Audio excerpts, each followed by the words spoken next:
Oh my god. Hang on! Ethan! Go, go, go! Audiences and critics can't believe what they're seeing. The seventh installment of the popular action franchise of the past decade. Directed by Christopher McQuarrie and produced and brilliantly played by the popular star, a man who knows exactly what his audience wants. Tom Cruise and his team, whose sole purpose is to entertain the audience from beginning to end. This installment fully met expectations and was as good as we hoped. Initially, it received the best reviews, and its initial score on Rotten Tomatoes was 99. But unfortunately, the last time I checked, it had dropped to 96, which is still the highest score among blockbuster movies. Its IMDb score is also 8. Considering the hype and promotions, it did well.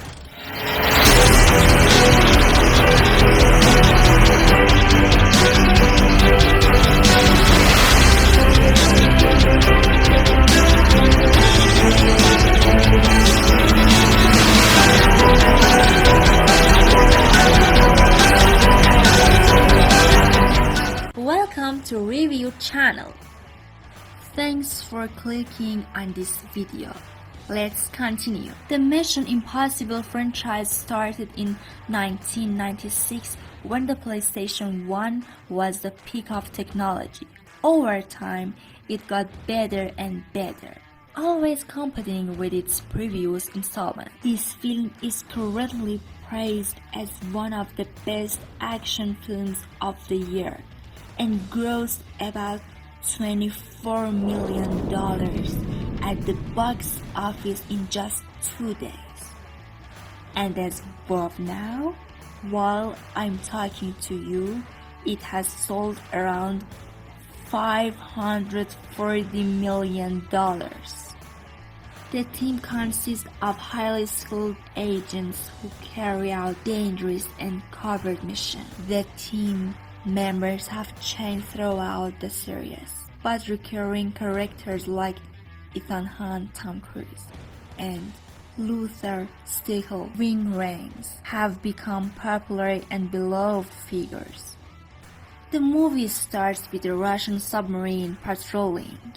The system goes out of control, and we are very lucky because, strangely, the two system access keys, instead of being in a sturdy and secure box, float to the surface with the bodies of 2 officers. Entity is an organized artificial intelligence system that has gone out of control. It's a unit creates an enemy that is not an individual. It's everywhere and nowhere. You can't fight it or kill it, and it can predict every strategy and decision, altering everything to its advantage. The CIA wants to regain control of identity to misuse its power, but then, having previously watched movies like 2001: Space Odyssey, Terminator, The Matrix, and Metropolis, believe it's better to destroy the entity and save humanity. On the other hand, Gabriel, who is power-hungry, wants to exploit the entity and is also after the keys. Will Ethan and his team escape unscathed and manage to fend off their enemies? Who knows? In the middle of this, there's a personal vendetta from Gabriel, but it seems Ethan wasn't too affected by it, and he was busy with a new girl. The dialogues were sometimes jumbled and mentioned things that, considering what we have seen before, we could deduce. Or there was a lack of dialogue that was sometimes felt. The focus and character development of Grace wasn't done well. I'm not sure if it was due to filming constraints or what, but it seemed to me that Benji and Luther were sidelined for a significant portion of the film. Perhaps because they were mainstays in previous parts. Their absence was felt more in this one. There were some inappropriate jokes and attempts at humor that didn't land. Despite these minor flaws, the movie did well overall. It had a memorable storyline, fast-paced transitions from one sequence to another, and high excitement and action while being entertaining.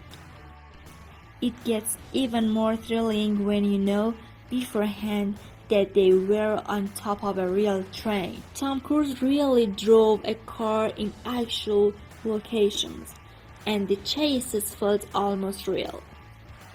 Tom Cruise was actually launched from a cliff on a motorcycle, and they filmed it, not just once, but 6 times. And each time they wrecked a motorcycle. The Stunt is the biggest masterpiece in cinema story, also because they had a good budget. They shot some scenes multiple times to get them right. For instance, Vanessa Kirby mentioned that they filmed a scene for her picking up a key 40 times, and that's just a small example.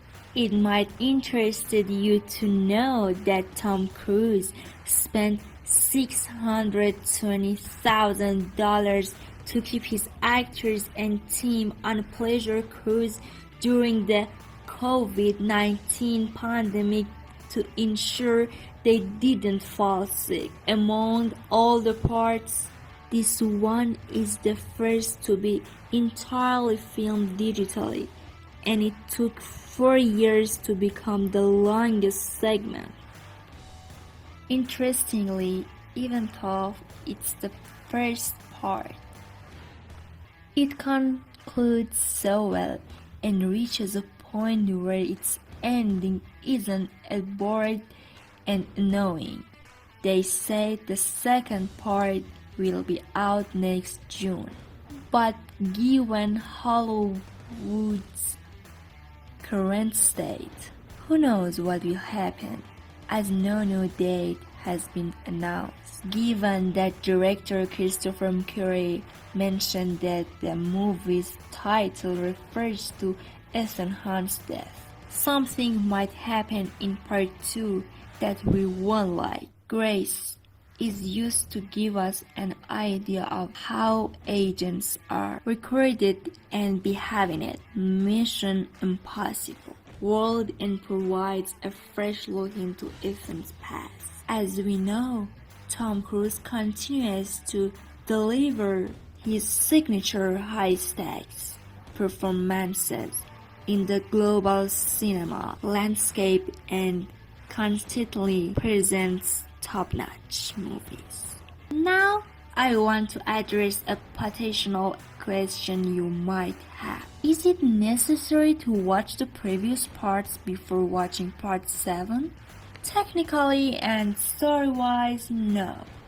But I recommend watching all the parts of maximum enjoyment. The film does so well in portraying Ethan's relationships and interactions with other characters that you truly miss out if you haven't seen the previous parts, except for part 2, which is relatively standalone. Part 1 is essential to understand 4, 5, and 6. Moreover, part 3 is necessary. So, for a complete experience, all parts except the second are needed, and those films are still outstanding and worth watching.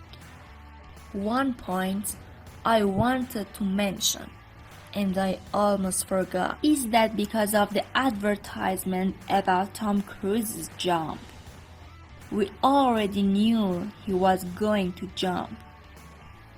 Hence, the tension and suspense of the jumping moment were ruined, and we weren't stressed about whether he would jump or not. Regardless, it was an enjoyable scene, Thank you for staying with us until the end of the video. Don't forget to like if you enjoyed this review and leave your comments. Subscribe for more content so you're always the first to see our new videos. Wishing you a good day and night, and until the next video.